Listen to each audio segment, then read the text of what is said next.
Hello and welcome to episode 283 of the Smash Accept podcast. I'm your host, Michael Royer. You can find me on Twitter at DynastyDadFF. A lot of you guys got Goff, or you got, Josh Allen here in the playoffs, or Mike Evans. So many guys went off. A lot of you have been saying, Dad, I'm out of the playoffs, man. It's been a great year in redraft. You're like, join Dynasty. So the show keeps going, right? Other you guys are like, oh, it was a disappointing year, but I learned a lot of things. And I think we can move forward. That's the most important part is if you missed your week 15, and this is where Snoog and I keep saying, you want to be top three, bottom three. You get that playoff spot because once you get in the playoffs, anything can happen. I had the 3 seed in 2 teams. I was the number 2 scorer in the entire league in both of them and lost both of them. So shout out to those guys that beat me there.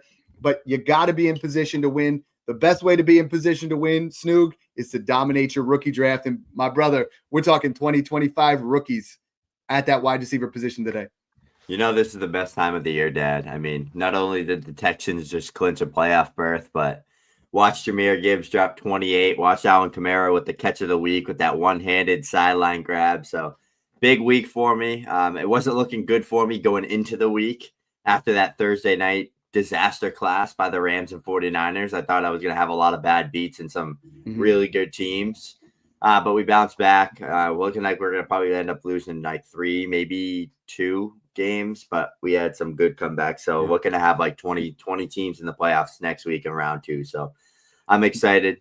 I dropped 275 in a team with only 2 flex, 6-point passing on a bye week this week. So you hate to see that, but it's fun. It's going to be exciting. And I'm excited to jump into this class, especially talking about the wideouts, because to a lot of people, myself included, it's a mediocre class, but there's some guys in that top 8 that I like that we can talk about. Absolutely. And, wide receivers won the day yesterday. We were talking about picking up Adams and Evans everywhere. People didn't want to pay a first. We're going to do an entire show on, how to keep moving week 16 and 17. But without further ado, we're going to talk about the wide receivers. Before I do that, shout out. We got the Patreon. It has been absolutely incredible this year. We have gotten up to 480 people into the Patreon. It has been just something that's super exciting to watch people win. Like that's where we're at now, right? Is like everyone they're up against it in the playoffs. They're saying things and like I'm going to put the link up here real quick, but shout out to Tub. He said, biggest shout out ever to Dad and Snoog. I joined in the offseason with 10 different leagues, 9 semifinals, 1 year punt in the other. Job's not finished yet, but you guys are the GOATs. That kind of stuff is what I love to do. I mean, when we started this, it was a matter of we want to help people, right? We're not just up here to talk. We love talking shop all the time, but we're here to help people. And in the Patreon, we are making moves where, Snoog made a transition with someone to make a trade for Connor and Evans and Adams all the way in. There were guys that were coming to me and they're like, hey, should I start this guy or that guy?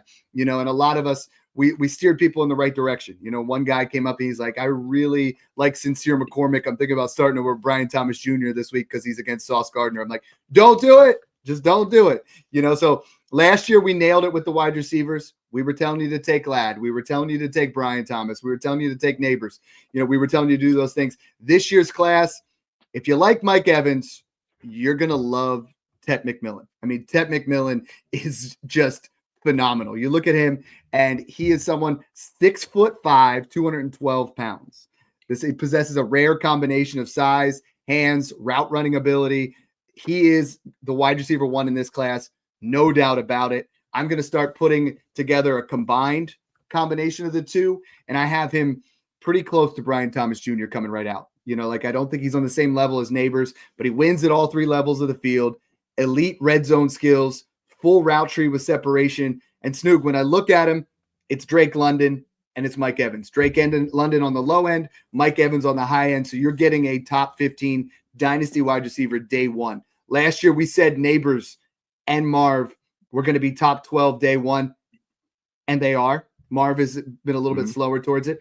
But I think Brian Thomas Jr. is that area where I could see if he goes to the Patriots, brother, this is going to be a top 12 dynasty wide receiver day 1. Yep. He's one of those guys. I mean, if you look at him from just a prospect profile perspective, very clean profile. I mean, he's got that elite breakout age at 18, 19 years old, true freshman season, back-to-back 1,300 plus yard seasons. He's an early declare. He's 21 years old. He has the production. He has the yards per out run numbers. He's got the target share numbers. I'm gonna pull something up. I think it'll let me present and share my screen. I'm gonna show you this graphic using the Campus to Canton tool of two metrics that I really like to look at. It's kind of weighted dominator rating, which is just like overall production of the team, like success, and then of yards per team pass attempt for all these wideouts like Devontae Smith, Marvin Harrison Jr., all those elite prospects that we've seen. So I'm going to do this real quick and show you guys kind of how elite Tet McMillan is. So you should be able to see right now. Yeah. Look at how good he is. Like that's just the dominator rating and it's adjusted to. So look at that. He's top of the line against all these prospects in year 1, year 2, and year 3. And year 1 is honestly where I like to look for these type of prospects because like coming in 18, 19 years old, most players don't play. Even if you're a 5-star recruit, doesn't matter. He came in instantly elite. Like Xavier Worthy was a guy like that, right? Like came in instantly elite. It's incredible to see that year 3 though. Like everyone's good their junior year, typically, especially these elite prospects. He comes in and he's literally the best of the best in this category. And then some other thing that I want to look at here, receiving yards per team pass attempt. This is the go-to one that I really like to look at. So this is kind of just showing like Neighbors up there at the top, but like just seeing him in the mix with these guys. Like he's 3rd right below Waddle Lamb. He's 4th right below Garrett, Chase, Marv. Like he's above guys like Judy, Lamb, Neighbors. And here, like he's still like above that trend line right here. And that trend line is the average of a wide receiver with the top 24 seasons. So it's good to be above that. But even like below that, you see like elite prospects like Garrett, London, Rome Odunze, Waddle. Like it matters for what team you're on. Definitely, like there's context that needed behind this, but he's right there with the best of the best here. So just 2 things I wanted to show, kind of talking about Tet, but back-to-back 1,300 plus yard seasons. This guy, you nailed it with that Mike Evans comp. I've heard and seen, and I feel a lot of AJ Green, T. Higgins on his tape, maybe Drake London a little bit, but a lot of people are like, yeah, this guy's Mike Williams, or this guy's this type of player. Like the thing with these, like I saw this with Brian Thomas, I saw this with Marv, these big, fast, athletic wide receivers that can separate, run routes, and win at all 3 levels is the ones that you want. That's the Mike Evans, the Drake Londons, the T. Higgins. Like he moves well. He's number 1 in this class for me in his own tier right now. He's projected to run a 4.5 140. If he hits in the 4.4s, watch out. Like we are going to see just absolute, this is an outside X receiver that's going to put up crazy numbers. This is someone that honestly, you have seen Drake May has put up one of the most phenomenal rookie seasons with no wide receivers at all. When you look at actual big time throws, Tet McMillan would be absolutely perfect for that. I mean, he has just been unbelievable in college. Runs crisp routes, good stem work. He's someone that demonstrates just that savvy way to find the open spots in the zone. Someone that I think, he's not elite in speed like we're going to talk about with some of these other guys, but he does have capable speed, right? That's why we talk about Drake London and Mike Evans, not so much Brian Thomas Jr. or some of these other guys that have the ability to burn. But his red zone ability, his flexibility to make those one-handed catches, make those contested catches, this is someone that has big play potential. I mean, we saw he's the best hands in the class. Absolutely. Not close either. Yeah. It's a straight up vacuum. And Snook, what I try to do when I do these scenarios is he's the 102. I think there's a scenario where Junty goes to the wrong spot where I would consider taking him 101, but I'm not there. It really has to be, in that right spot. I'm trying to tear down if I am. But if I'm making a trade, I am trying right now to get up to 102. The other thing that I'm trying to do, if it's a playoff team right now, if it's a team afterwards that looks a little bit better, is I'm trying to take one of my wide receivers. I'm trying to take somebody in that top 2, that second tier that's starting to get a little bit older. If I'm trying to take maybe Nico Collins, AJ Brown, Marvin Harrison Jr., one of those guys, and get the 102 plus, because I think Tet McMillan, I'm that confident that he's going to break out, that if I could get AJ Brown for the 102 in a second, I would do it. If I could get AJ Brown straight up for the 102, I think I would take the 102 because I think there's so much there that he is going to pan out. I rarely say that this is a lock. We said it with Neighbors.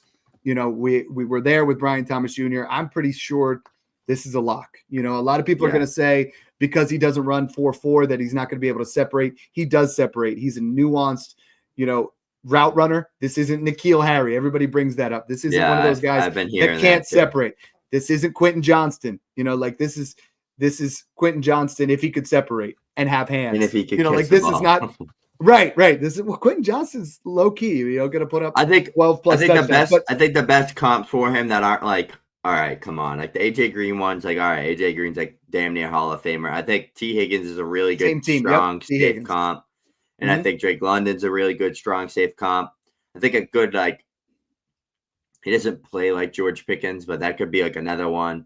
I think like a good floor comp would kind of be like what Mike Williams was on the Chargers, but he doesn't play like Mike Williams. Like he's a lot more complete and more of a separator.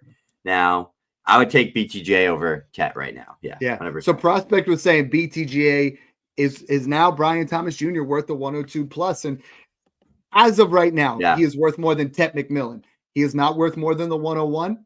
But I think if you're a rebuilding team, I think you can get 101 plus. Right now, I do think we are going to probably see Cam Ward or Shedeur Sanders go really early and move up to that 102 spot, because this is what happens every year, Snoog, right? We had Jamar Chase. We had, you know, like Malik Neighbors, Marvin Harrison Jr. We've always had these wide receivers. We're like, dude, they're going to be the 101. And then quarterbacks start to jump in there, and everybody has that need for quarterback. They jump in there. So don't be afraid to trade for 103 either, because that's going to be a lot of times where he goes 103, 104 because people are hungry for quarterbacks. So I think you can comfortably slate him in behind Brian Thomas Jr. in the comparative two classes. You know, it's Malik. It's Brian. I mean, you can't put Brian Thomas Jr. behind Marvin Harrison Jr. Like you can't at this point. Marv has to be 3. I think Tet is right there. I think the right move is turning BTJ into Marv plus if you're going to do something like that. But I think I'm taking any of those 3 over Tet, Marv, BTJ, and Neighbors over Tet comfortably. But Tet's like right there. Like Tet's like right there with them. Like I think Tet's probably like a little bit better than that Rome Odunze prospect type. But you might think I'm crazy, but I'm taking Tet over Marv. This first season was just, I don't know though. Kyler's horrible. Kyler's not good. Kyler's not good. We hit like crazy, but that was our biggest miss for sure. Yeah, but I mean, Tet McMillan goes with Drake May, and I think you're going to see a much more productive wide receiver than what we've seen with Marv. And hopefully Kyler can put it together here in year 2 with them. Tier 2, and like we said with the running backs, for us, Ashton Junty is in a tier by himself. For me, I also think Tet McMillan's in a tier by himself. He's an elite dynasty wide receiver 1, day 1, just like Junty. Now, tier 2, I call this the true difference-making wide receiver tier. For me, it's Travis Hunter and Luther Burden. I think you can – I think the difference between tier 1 and tier 2 is not as big – or is bigger than the difference between tier 2 and tier 3. I think tier 2 and tier 3, you're really going to start to kind of see some separation. But for me, if we know Travis Hunter is wide receiver only, he possesses elite mechanics as a wide receiver at the breaks, rare reactive athleticism with just fluid lower body that you just can't teach with quick cuts, natural hands, plus ball skills and exceptional tracking. And it's like, if he is just a wide receiver, he is clearly the wide receiver 2 in this class. If he plays both, I start to think of how are we going to do it? Because in college, it's going to be different than we would do in the pros. If he plays both, you can argue if you play IDP, he's the 101 because he's going to play both ways. And I had a question about that today, and I'm like, damn, like we've never thought about that, right? Like Deion Sanders was not in play when we were talking IDP back in the day.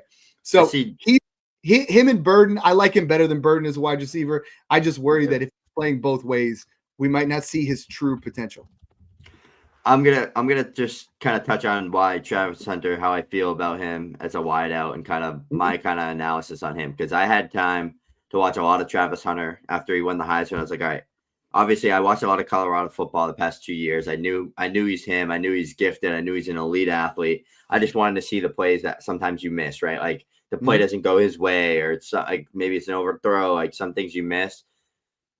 I saw Jerry Jeudy, Garrett Wilson, a little bit of CeeDee Lamb in the way Travis Hunter plays wide receiver, but mainly Garrett Wilson with how he tracks the ball and how athletically gifted he is. Like I remember, I know you obviously remember this, but Garrett Wilson's true freshman season at Ohio State when he literally like leaped over that Clemson defender to catch the football, like that's a Travis Hunter play. Like Travis Hunter has that type of athleticism, the gift, like the ability to track the football, to catch the football. Like he's second to none in that class in those three categories. I see what John says here. I'm not going to sit here and act like I know what he's going to play at the NFL. I don't know. He could play a corner. He could play wide out. He's going to be good at either if he does. We've never seen that. He is the best corner in the class. I'm not going to be a know-it-all and say, best wide receiver. Yeah, I'm not going to be a know-it-all and sit here and act like I'm a GM and tell you, oh, he's going to play corner. Don't draft him. Oh, no, you're right. Drafts. If he plays both ways and you're not an IDP, I think he takes a little bit of a bump for me down because I don't think he's going to be a guy that is going to be like a team's wide receiver one if he's also their cornerback one. I think it'll be more kind of like going in on special plays and getting like screen passes and stuff. But to me, Travis Hunter, if he plays wide out, drafted as a wide out, and maybe plays a little bit of defense or something, plays a little bit of nickel corner or something, then he's the second wide receiver in this class for me, like hands down. If not, he's fighting for that one because if you just watch the tape, like I mean, the kid won the Biletnikoff Award and the Heisman, so he's best wide receiver in the country according to them. I mean, I think Tet was, but according to them, and he won the Heisman, so he's special. He can do it all. He's a very, very high end player and talent in the right hands and with the right receiving group and receiver coach and development process in the NFL. Like he could be. Like he is special. Like his routes are good. His separation is just second to none. He can catch everything. He can jump and catch the ball. He can high point. He's literally like a less polished Garrett Wilson coming out because Garrett Wilson was just such a good route runner and like he could run every route. I think Travis Hunter lacks a little bit of that overall, but I think like the separation off the line, the quickness, like he's him. Like if we get him in the right system. Yeah, he's everything we wanted Xavier Worthy to actually be, right? Like if you put him in KC with what he has, with his skill set, what his speed is, all those kind of things, I mean, he would absolutely dominate. It's going to be a way. Speaking of Xavier Worthy, hold up, Xavier Worthy would be good. No, Xavier Worthy's bad. Mahomes stinks. Matt Glure has a question here via super chat. He says, if I have the 102 and a one quarterback start 7, so that is a very shallow format. Trade up to the 101 to get Junty. Team is Jaden Daniels, Bijan, no RB2, Neighbors, Rice, Marv, Downs, Dell, and Ferguson. Now, obviously, you're going to have to upgrade the tight end position here. I am building this team here around, it really depends on the ability to buy. Can you buy a Joe Mixon, an Alvin Kamara, a James Conner for a second and fill him in that RB2 spot? Because for me, I'm loving the idea of having Tet and Neighbors and Rice and maybe even Downs. I might consider, depending on what the 101 looks like. And Matt, we always like to give you advice and we dig deeper than anybody else does when we talk about these. So make sure you DM us if there's a little bit more insight. But Snoop, this is the type of trade where I would really try to say, you know what? Marv in the 102 for the 101 and what wide receiver? Maybe he has a wide receiver who's really close to that. Or even Dell, who had a rough year. I would deal Dell in the 102 for the 101 easily. I would deal a 26 first and then get something else back. So maybe, Matt, if you're trying to push in and he's not, because this team looks like a baller. Like you look like you're ready to go. The fact that you have the 101 or 102, maybe he's still rebuilding. So you say, hey, brother, I'm going to give you the 102 and my 26 first. Give me the 101 and a veteran type. Get a Brian Robinson. Get someone else that just gives you a little bit of depth, or maybe even get an Evan Ingram or a tight end because Ferguson's just not the way right now. But Snoog, anything you want to add to that? Because I think this is a smart idea. Like you want to do that, reduce volatility, but the other way, you want to push in for that all-in running back. Matt, no, what you can do is take this 102 and turn it into Jahmyr Gibbs or turn it into Bijan Robinson and add a little bit instead of going and adding a lot for Junty, because Junty's going to have so much hype, especially if he's taken in the top 10, goes to like Dallas Cowboys. Like there's going to be a lot of hype around that, and there's going to be a lot of hype around Tet. You could capitalize on that hype. You don't have, like, if the 101 guy is like, no, give me a first on top, then go to the Gibbs owner, go to the Bijan owner and say, all right, 102 plus what gives me one of those guys. It could be less than what the Junty owner wants. So always weigh your options. Don't be forced if you have draft capital to stay in the draft. You can also get out of the draft and still contend. So that's one thing that I always try to do. You know, it's wild, Snook, and this is where we talk about Dynasty being so cyclical, but people start downgrading the value of Jahmyr Gibbs, Devon Achane, Drake London after the year, because even though they're young and they should be untouchable, people are like, oh, look at these fresh new toys.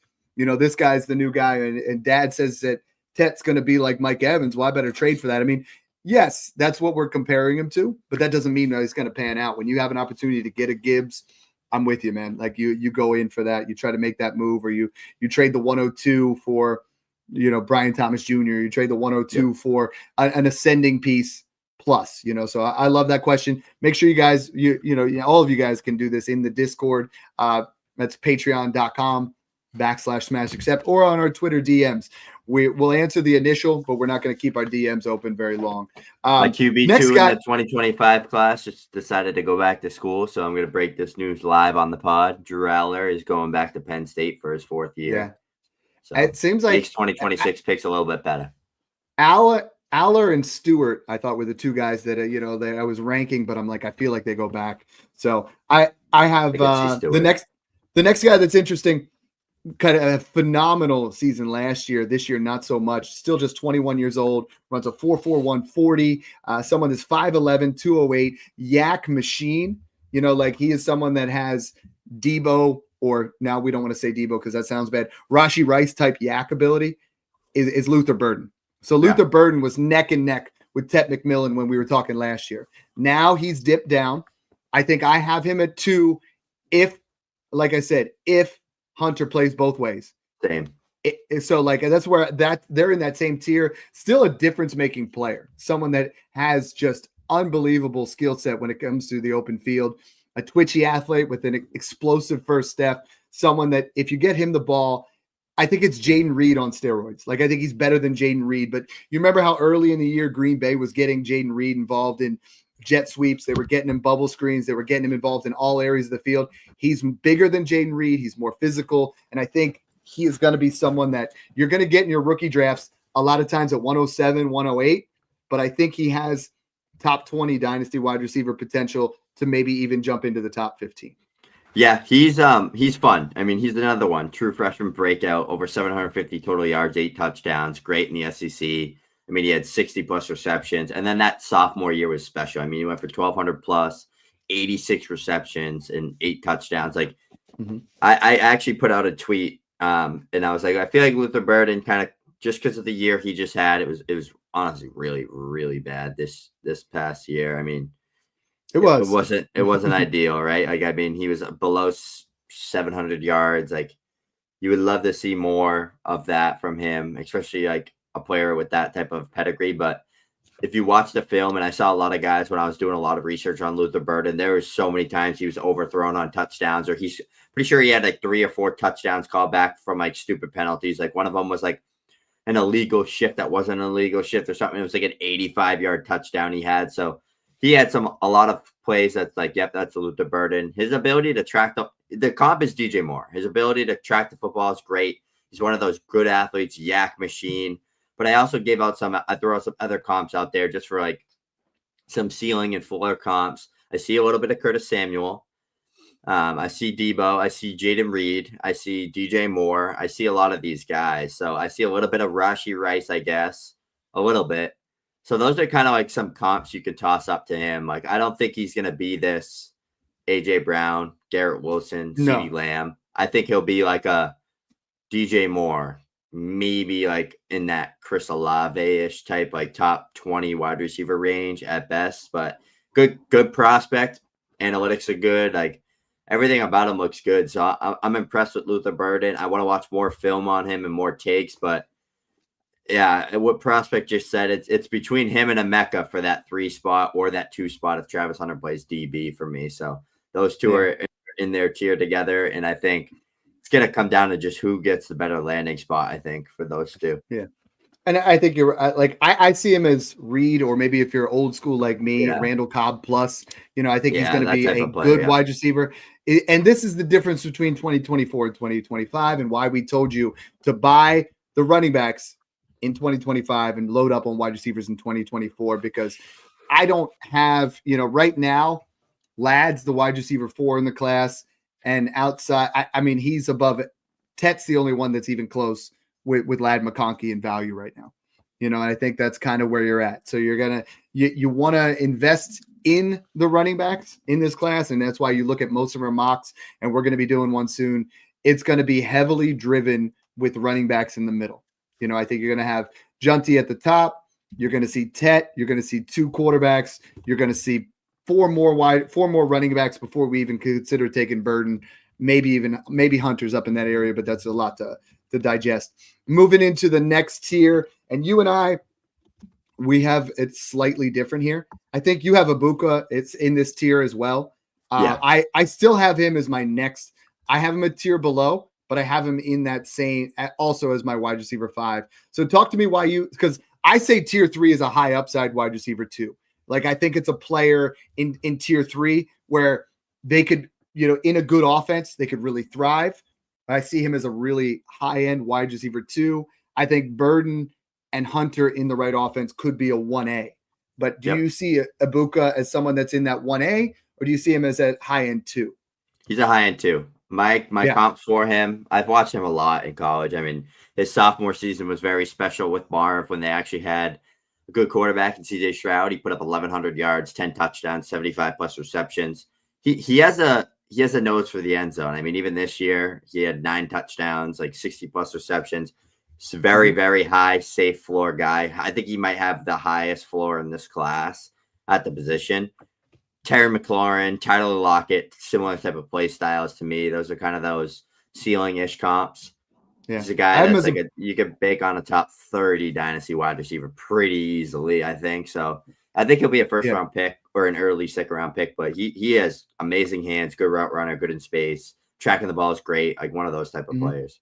I think he's a poor man's Jackson Smith-Njigba. I'm not trying to I think that's where we're at. But I mean, I think you look at him, short area quickness, in and out of breaks, someone who's tough to tackle and gets a lot of yak, savvy technician. You look at him, he's got a really great skill set. He's nuanced to the position. He's someone that's going to come in very ready. And Ohio State's always done that. We said that with Chris Olave was always the most pro-ready guy in that class. Not the highest upside, because you and I have been saying it for years, and finally you get to see it's Garrett Wilson.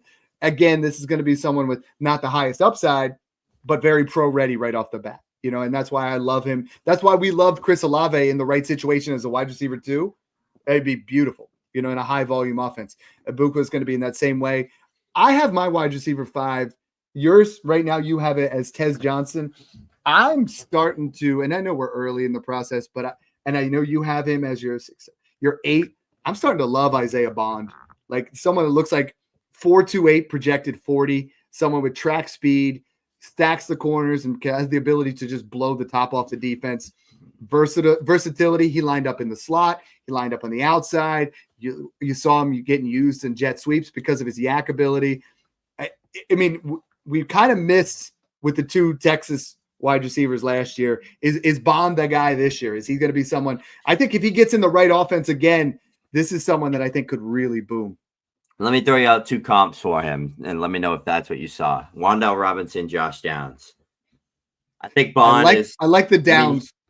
He's got the pedigree, right? He's got the Bama, the Texas pedigree. He was always solid at Bama. He came to Texas, started off hot, looked great. I mean, he's a good route runner, good separator, good player. I see him as like a high-end role player plus. Like I see him as like a number 2 or like a number 3 on a good offense. I don't see what I thought he was at the beginning of the year. I thought he had the chance to be like my 4 or 5 in this class. I think Tez Johnson, I think Evan Stewart, I think Trey Harris just have way more high-end traits, way higher ceiling. So I'm going to put those guys over him, and the production's better. But he's one of those guys that looks really solid on film to me. Again, I have to go through like a lot of these. My pre-draft rankings, my 1.0 just went out this morning. A lot of it is what I've seen during the college season, and kind of all the production profiles that I looked through and kind of dive through some of like the yards per run numbers, the yak numbers, all that good stuff. I'm yet to really like fully deep dive through. Like I'm going to probably put out like 5.0, 6.0, like up until like the NFL draft. just because like that's how I feel. Like you always watch, you always learn, you always get better, you sharpen your rankings, you adjust. You have up until the start of the NFL season to get it right, right? Like I no think one what gets we it talk right away. 5 through 10 this year are very, very fluid. It's going to be a very fluid process. I think 1 through 4 are going to be pretty set in stone, but I think 5 through 10, and I like your comp. I saw him as a Jalen Waddle light. You know, I did see a lot of things that I liked from him. And I'm excited for this class because when you have a lot of volatility between 5 and 10, it's only going to be where you and I are able to take teams up over the top. Yeah. We're going to be able to tell you who that guy is. We're going to be able to just assess. And this is someone that I think just has a lot of creativity, a lot of ability after the catch, decent route running. You have Tez Johnson, so I want to hear a little bit because I have not dug as deep onto him. I have him in my top 10, but I do not have him this high. So, and the way I broke down my tiers is now we're looking at, and this is very similar, right? Like in years past, last year, tier 1 was elite top 5, and tier 2 was like going to be top 12, and tier 3 was wide receiver 2. For me, I have tier 3 as high upside wide receiver. Tier 4 is complementary wide receiver 2. Tier 5 is system dependent wide receiver 2, wide receiver 3. You know, and like if you listen to how that's said, draft capital is everything, right? So if Tez Johnson goes to pick inside that top 40 picks and he goes to a team that is wide receiver needy, he's going to boom. You know, and if you see Isaiah Bond go outside the top 40, because that's a window that you and I like to look at is inside. It doesn't have to be round 1. It has to be inside that top 40 to 45. If he goes outside of that and he goes to a team that's already loaded with wide receivers, they're going to dip down a lot. You know what I mean? So a lot of room. Talk to me about Tez. Yeah, he's the guy just at Oregon alone, 160 plus receptions, over 2,000 receiving yards, 20 plus touchdowns, playing alongside guys like Troy Franklin, Evan Stewart, like NFL talent guys.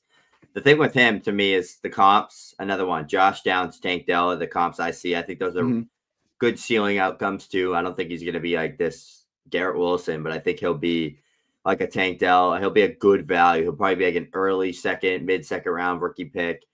I love it. I mean, separation's elite, 7.5 yards after catch per reception this year. He was top 4 in total yak yards. He's a guy that's a reception hog. He plays a lot of slot, which is really good. Another comp, Ladd McConkey, could be a good comp for him. Okay. But I like the that. The yards per out run numbers are great, especially at Oregon. But I mean, he had like almost a 90 PFF receiving grade this year. I mean, just everything about his production profile was good. The film looks great. Very natural separator. Probably one of the quickest releases off the line in the class. Right there with his fellow teammate, Evan Stewart, Travis Hunter.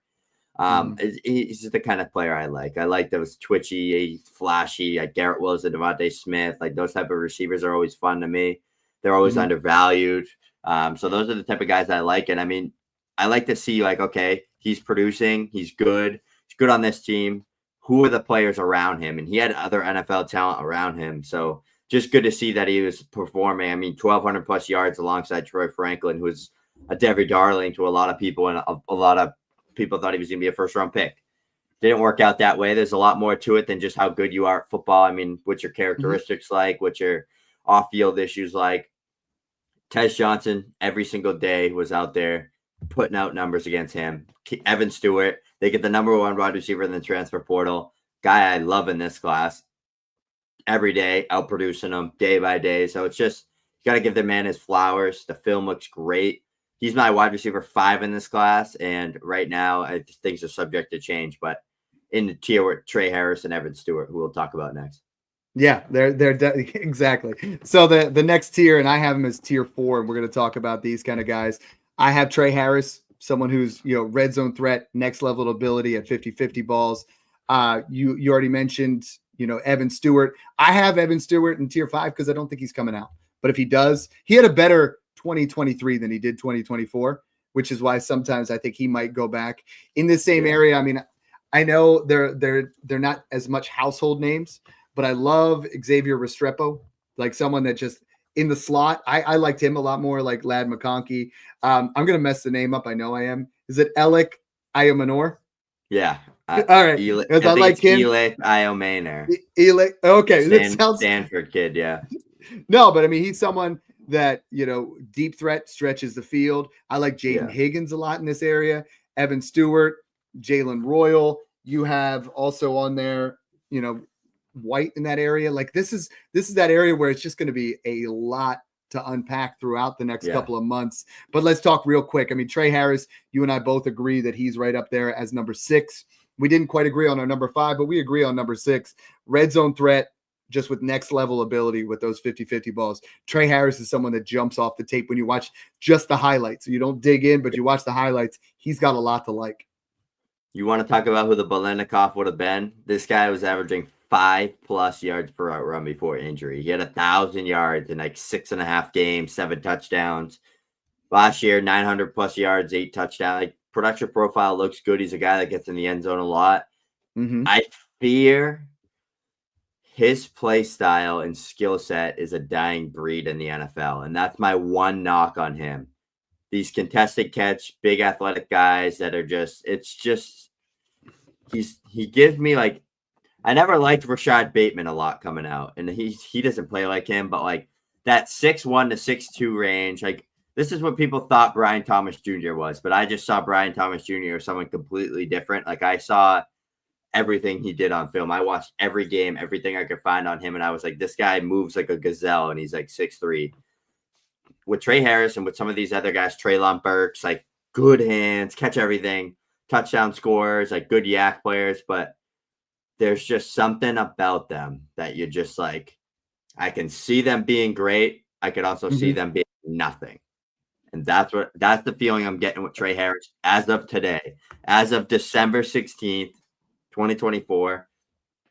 But the profile, the prospect profile, and the production, man, is screaming. So he's someone that's going to be polarizing for me, but I'm excited to actually watch. I haven't really gotten a chance to watch like his film like that, but I saw a lot of Ole Miss games this year. Jackson Dart's a dog, so that could also be a reason why Trey Harris was playing so good. But it's just one of those things. Like I said, I feel I'm nervous. He's that dying breed skill set in the NFL right now, like turning into a lot of those slot elite route runner quick guys. But right situation, right hands. Like if he goes to the Chargers, a good comp, Xavier Legette plus is like a good comp for him right now, like a better Xavier Legette. I think Trey Harris is one. I see a lot of people were comping him to Michael Thomas. I see more of like a Romeo Doubs type, where he's just someone that doesn't have elite athleticism. He doesn't have elite yak ability. He's someone that can catch the ball. He does the contested catches, but in the NFL, it's got to be the right system. Like we over invested in Keon Coleman in 2024 because of, those type contested catches. Now, is he going to still pan out? Maybe. Josh Allen he's made Khalil Shakir a household name. I think he could actually keep ascending there, but Trey Harris is an interesting one. Next one on there, Elik Ayumanor. Did I say it right that better that time? I'm going to get this. My first year podcasting, it was very hard for me to say Tua's name too. So physicality, speed, strength, hands, deep threat to stretch the field. What do you see? What do you like from him? How high up do you have him as yours? 6, 7, 8, 9, 10. I have him as my 7. Talk to me a little bit about him.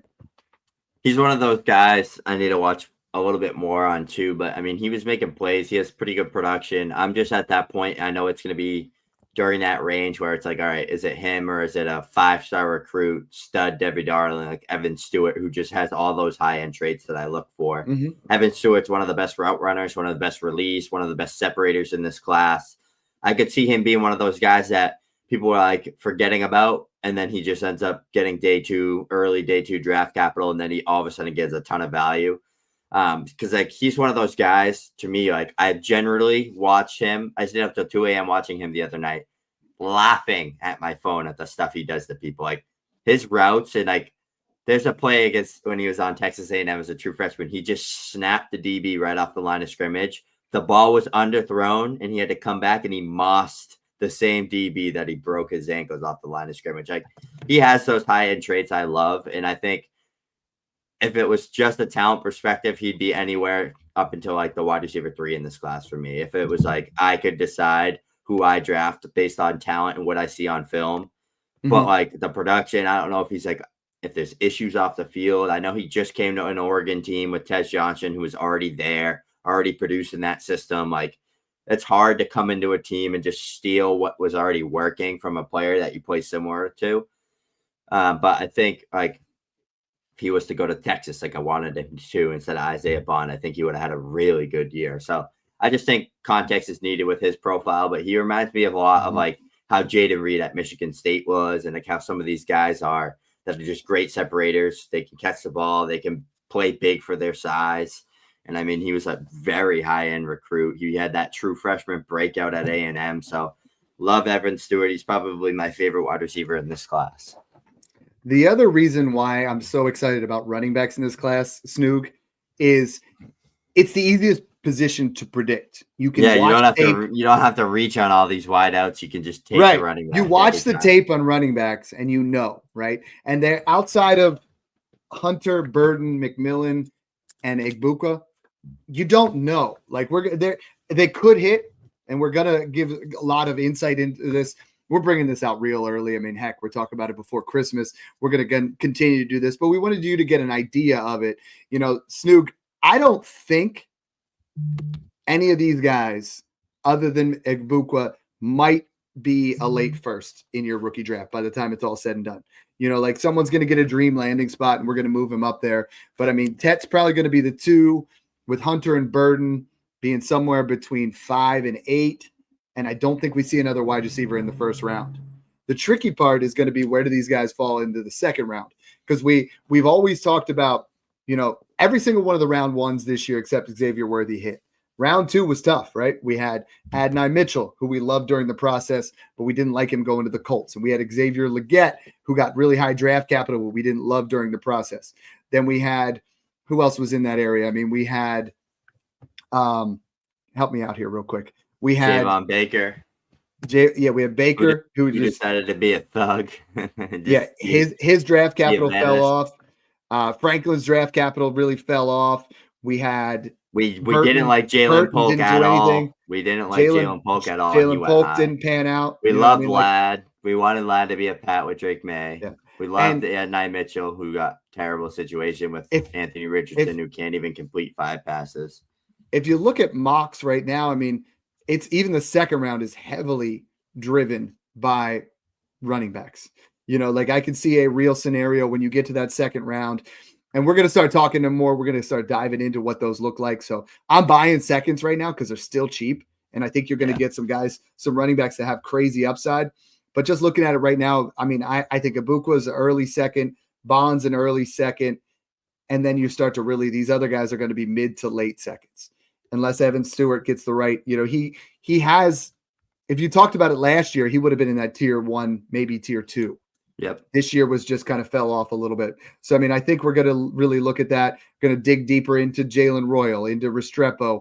We're going to dig deeper into a lot of these guys. Ricky White, you know, like there's some guys that you and I need to dig deeper into. Jaden Higgins, you know, that they all have some traits that win, but they also have some warts that we're going to have to really get into throughout the process. You guys are going to love it. We bring in a lot of top tier analysts, you know, every single year we bring in some of the best, you know, Matt Hicks comes in, we get, you know, some guys that are absolutely massive in the industry. We're going to continue to do that, but the best way throughout the process to win your rookie draft in 2025 is going to be in that Smash Accept Patreon. So make sure you guys join today, $5 a month. And then once you get close to the draft, tier up and get it to a draft assistance where Snoog and I will literally help you the whole way. So thanks again for tuning in, guys, and enjoy the process.